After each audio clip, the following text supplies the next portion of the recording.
تيسير مصطلح الحديث والعنم نمبر سبق کې د المطلب الثالث الغریب مصنف صاحب دریم مقصد شیبینی چا غریب حدیث متعلق تعریف التخیل لغة هو صفة مشبه د غریب د صفت مشبه صيغه د فاعل په وزن د بمعنى المنفرد غریب معنی د منفرد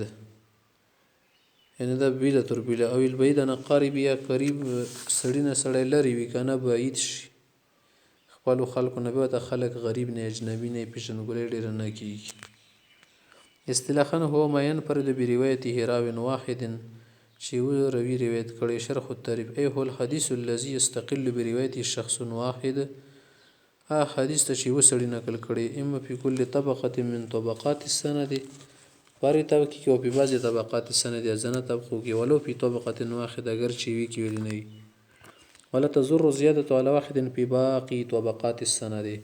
په اول طبقو کې د چې شو غریب ورسته کبه ډیر کسان هم شي کنه دي د غریب لشي ځکه چې شهرت او غربت او د عزت ولا مدار په شي خشوالو طبقو باندې لأن العبرة للأقل اعتبار أقل توي تسمية ثانية له دویمه نامه دي تعبیر کولی شي د غریب په ځای باندې فرد نه وتل شي دی چې يطلق كثير من العلماء على الغريب اسما آخر ډېر علما داسې دي چې غریب ته یوه بله نامه ورکړي چې تیر شي هو الفرد فرد بیا په دوه درې قسمه لأنهم مترادفان چې فرد او غریب چې شدي مترادف لفظونه دي وغیر بعض العلماء بینهما ځنو علماء د منځ کې فرق کړ د مغایرت کړ د فجعل كل منها نوع مستقله هر یو مستقله نوع ګرځول چې فرد ځان ته شایده او غریب ځان ته شایده خو خبره ده مترادف دي لكن الحافظ ابن حجر رحمه الله يعده مترادفين لغه حافظ ابن حجر سي دا ډول مترادف غني او اصطلاحا هم د سیګنی الا انه قال خدای و خبرې کړې ده چې ان اهل الاصطلاح غیر بینهما چې د علما اصطلاح چې د غدو منځ کې فرق کړي په دی وجبنه من حيث کثرت الاستعمال وقلته چې استعمال زنو ډیر کیږي زنو کم کیږي والفرد ول شي کوم معنا ده کنه اکثر ما یطلقون للفرد المطلق هغه نو د فرد مطلق اخلي والغریب اکثر ما یطلقون للفرد النسبي او غریب چې د فرد نسبی ته مراد اخلي فرد نسبی وي په فرد مطلق دي کې فرق وي اقسامه مخت غریب حدیث تقسیمی کی یقسم الغریب بالنسبه لموضع التفرد فيه چې پکې بیلې سړی هغه دی وجنه دو قسمونو ته تقسیمی کی لا قسمونه هما غریب مطلق و غریب نسبی غریب مطلق ته تدسیل شي الفرد المطلق تعریف فرد مطلق جشتر شي هو ما كانت الغرابة في اصل سنده اصل سند څه د پوسه په ماغه کې سړی یووي اي ما يتفرد بروايه شخص واحد في اصل سنده اصل سند کې سړی یووي بیله تر بیله د حدیث نقل کړي مثال کسه ولا حدیث انما الاعمال بالنیات تفرد به عمر بن الخطاب رضی الله عنه عمر سے چکر د یوازې بیان کړو هذا وقد يستمر التفرد الى اخر السنه کله کله دا تفرد یوازې والی اخر سنه د پوری وي بیا د سی کې د شي کله کله یو متفرد نه ډیر کسونه نقل کی وقد يرويه عن ذلك المتفرد عده من الرواه ډیر رواه کې دلش قبل د الغریب النسبي یا د سیوت لش الفرد النسبي تعریف دې تعریف هو مکانه الغراوه فی اثناء سند مینس کې تفرد راشي سره کې شروع کې نه اخر کې يرويه ای يرويه اکثر من راو فی اصل سنده اصل سند کې خدا دی و نزیوت روي نقل کړي ثم ينفرد بروايته واحد عن اولئك الرواه خبه دی غراویون نه یوروي بیل بنیا بیانوي نه دا څه د یو اعتبار سره وګوري چې د فرد شلو بل اعتبار سره نه دا والا کې خډیر کسونه نقل کړو په دې نور په نسبت توګري به ششولو فرد شولو مثال ته ګوره حدیث مالک بن زهري عن انس رضی الله عنه مالک سید زهري نه هغه دی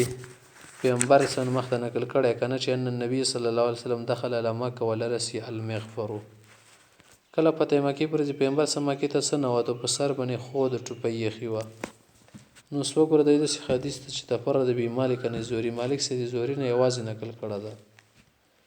خادي طویل غریب نسبی الشي سبب التسمیه دي تسمیه وجه د تخای وسمي هذا القسم بالغريب النسبي دي غريب نسبي ذكر لأن التفرد وقع فيه بالنسبة إلى شخص معين معين سړي په واجب باندې ته متفرد نه شي من انواع الغريب النسبي غريب نسبي ولا نوع عشت مسرة هناك انواع من الغرابة والتفرد والغرابات سو انواع شتا يمكن عدها من الغريب النسبي غريب نسبي کې شمارل شي لأن الغرابة فيه ليست مطلقة لكن مطلقا غرابات وركنة سنور شيانو توانا غوري وإنما حصلت الغرابة فيه بالنسبة إلى شيء معين شي دي واجنا هغه په واجب باندې د چینل شي غریب نیل شي وهذه الانواع هي غداده دي نمبر 1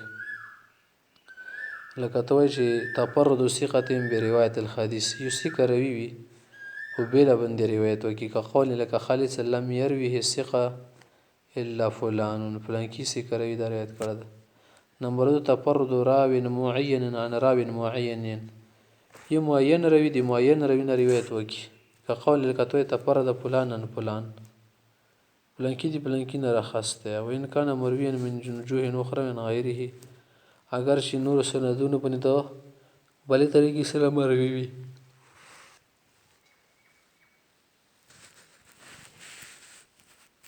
دریم نمبر ده تفرد اهل بلد و اهل جهه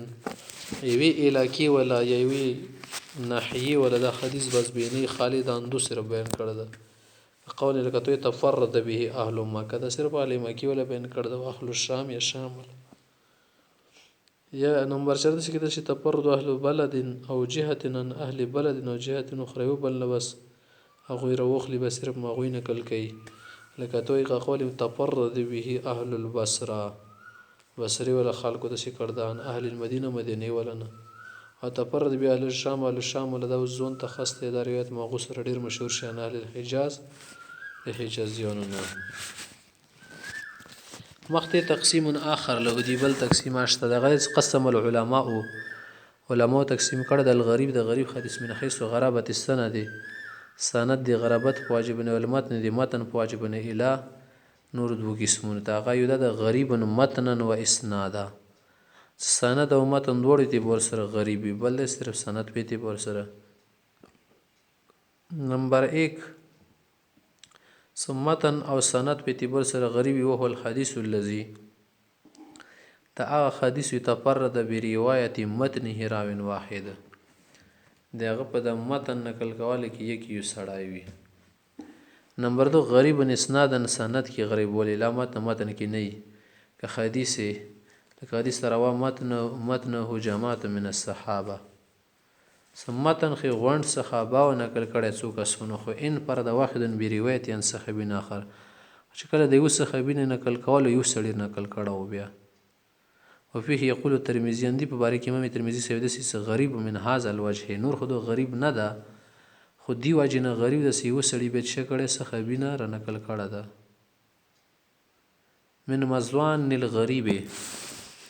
کوم د سی کتابونه د صاحب غریب کې شمارل شي مزوان منه زیاده کتابونه اي من مکان وجود امثله كثيره له ډېر مثالونه مندل شي لکه مسند البزار الموجم الاوسط للطبراني اشهر المصنفات في مشهور کتابونه دا پکې شته غرائب مالک لدارقطني لیکل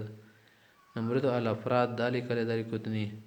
نمبر 3 السنن التي تفرد بكل سنة منها أهل بلدة لأبي داود السجستاني التي لكلا